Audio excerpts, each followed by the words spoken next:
Perempuan yang suka berjudi biasanya banyak drama. Perempuan yang suka dugem mudah bercerai. Perempuan yang memakai rok pendek sering berpenghasilan tinggi. Perempuan berwajah cantik cenderung genit. Perempuan yang berjalan sambil menggoyang pinggul kebanyakan haus perhatian. Orang yang tidak punya uang justru naik Mercedes, sedangkan orang kaya malah naik Volkswagen. Lebih baik menghasilkan 5 juta di darat daripada mempertaruhkan 50 juta di laut. Jika mencari uang dengan tenaga, jadilah jujur.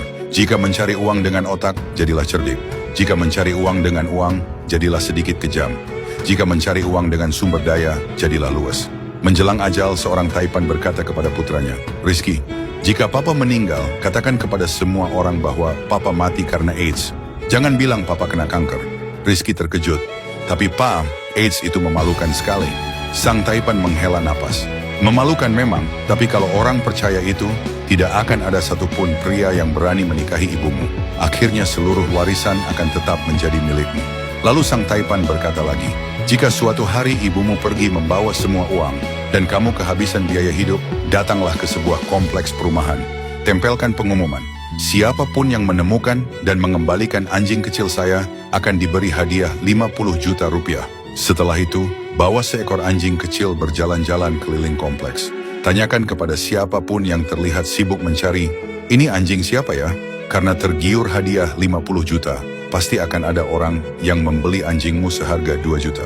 Rizky bertanya, "Apakah cara itu benar-benar berhasil?" Ayahnya menjawab, "Kamu pikir villa dan mobil mewah dalam rumah itu datang dari mana?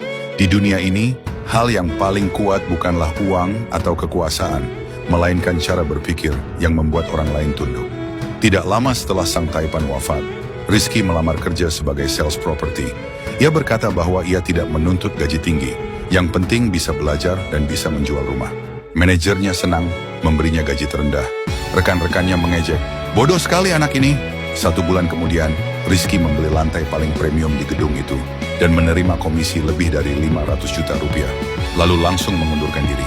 Semua orang, manajer dan rekan kerja terpana dan tidak berkata apa-apa.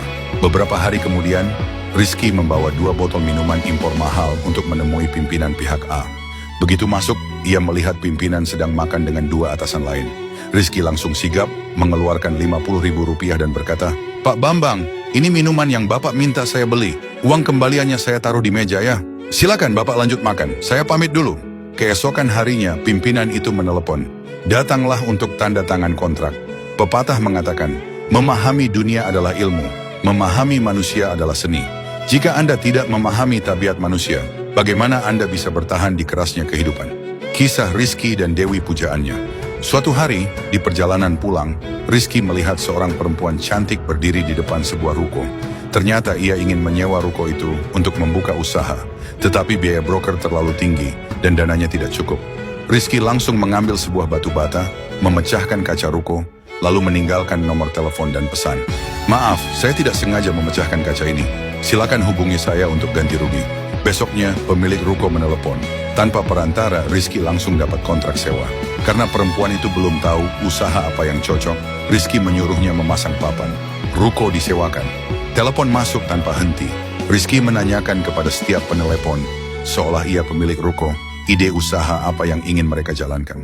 Tidak ada yang curiga, itu pertanyaan wajar dari pemilik ruko. Dari semua ide itu, Rizky memilih konsep usaha yang paling banyak diminati. Dan benar saja, usaha tersebut langsung laris besar. Perempuan itu jatuh cinta pada Rizky, dan Rizky pun menjadi pemilik ruko yang sukses. Tidak lama kemudian, Rizky dan perempuan itu naik kereta cepat ke Surabaya. Di kursi perempuan itu duduk seorang pria. Dengan sopan ia berkata, "Maaf Pak, sepertinya Anda duduk di tempat saya." Pria itu marah, "Kamu yang buta, ini kursi saya." Perempuan itu hampir berdebat, tetapi Rizky menahannya. Setelah kereta berjalan, Rizky berkata pelan kepada pria itu, "Pak, Anda tidak duduk di tempat yang salah. Masalahnya adalah, Anda naik kereta yang salah.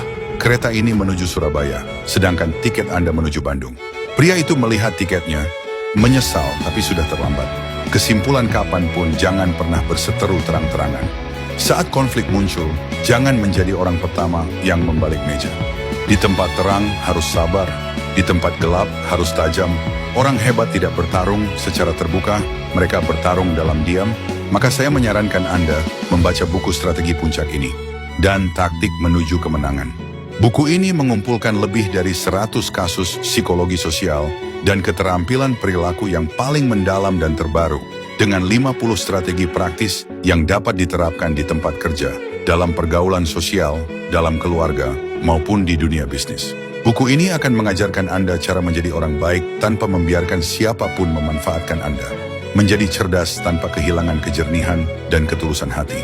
Ini bukan buku tentang tipu daya atau trik licik. Ini adalah buku yang membantu Anda memahami manusia secara mendalam, agar Anda tidak lagi menjadi korban siapapun. Segera pesan 1 set hari ini. Jangan lewatkan kesempatan ini. Banyak hadiah menarik sedang menanti Anda.